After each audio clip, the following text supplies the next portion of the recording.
Hi, I'm Mary Taylor, and I am so happy to be here with you at Samahita out by the beach on this beautiful day, a warm day.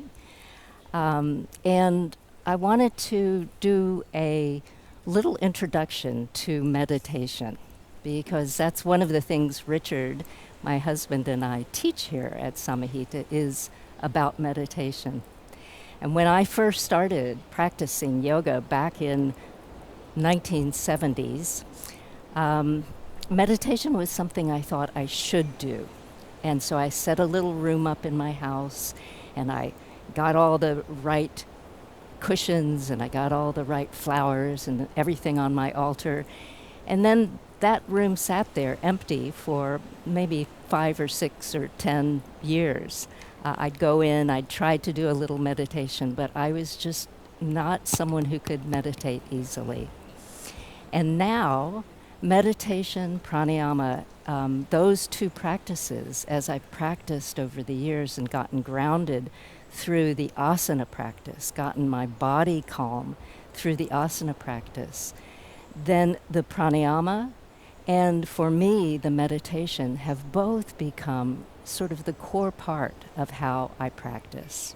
So I wanted to start by just giving you a little bit of introduction on how you might develop a meditation practice and not feel badly if it takes you, like it took me, 10 or 20 or maybe even 30 years to get going. So the main thing with a mindfulness practice is that it is a way of trying to train both the body and the mind to settle into stillness. And there are many, many forms of meditation. There are visualizations that you can do. There are loving kindness meditations. And a very simple kind of practice is called focused attention, where you bring your mind to some particular anchor point within your body, and then you see what happens when you sit down. And what generally happens is you sit down thinking, I'm going to practice really well. I'm going to do a good meditation. I'm going to focus on my breath. You sit down, you get all set up. And just after you sit, you realize there's a thorn right here, or there's a thought over there. And all of your good intentions to focus on maybe your breath or the movement of your ribs or whatever, they go out the window. And so people get sort of frustrated, or people think, oh, I'm no good at meditation. But the real thing to remember is the nature of mind, and the wonderful thing about mind is that the mind is this creative part of ourselves that gets us through life, that allows us to navigate through difficult circumstances. So we need an agile mind, one that can sit on a thorn and react. But we also need to be able to still the mind so that the mind doesn't become chaotic, and so that we don't have input that comes to us and overreact. In other words, become reactive, grasping onto things or pushing away from things or being driven by our emotions. But instead, that the mind can be steady enough that we can respond with a little bit of intelligence. So to do that, you start wherever you are.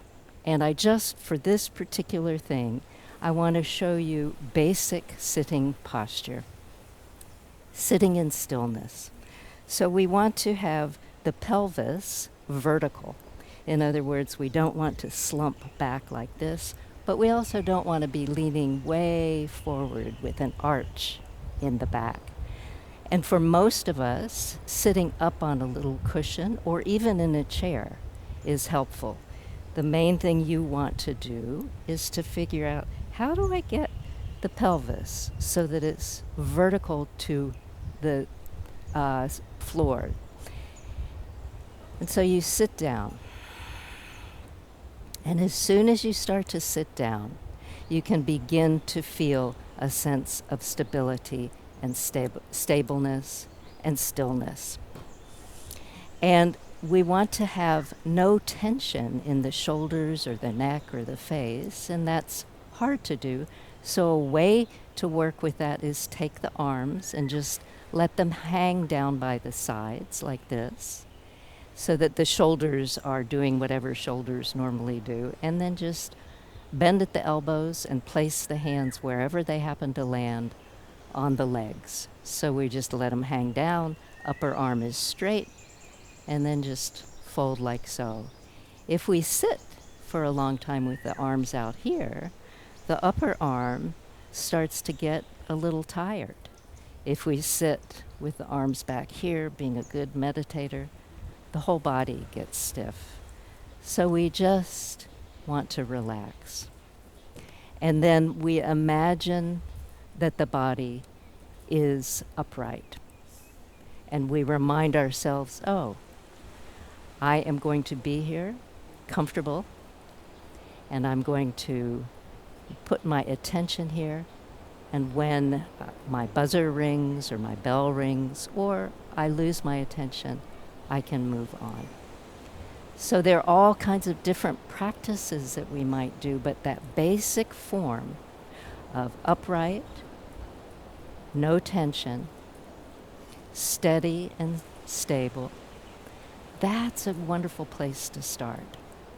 So I'm just offering this to you because for me, it took years of sort of feeling like, boy, am I a bad yoga practitioner? Am I a bad meditator? I can't tell anyone about this. And then later I realized that was all part of the practice, that we just have to start where we are.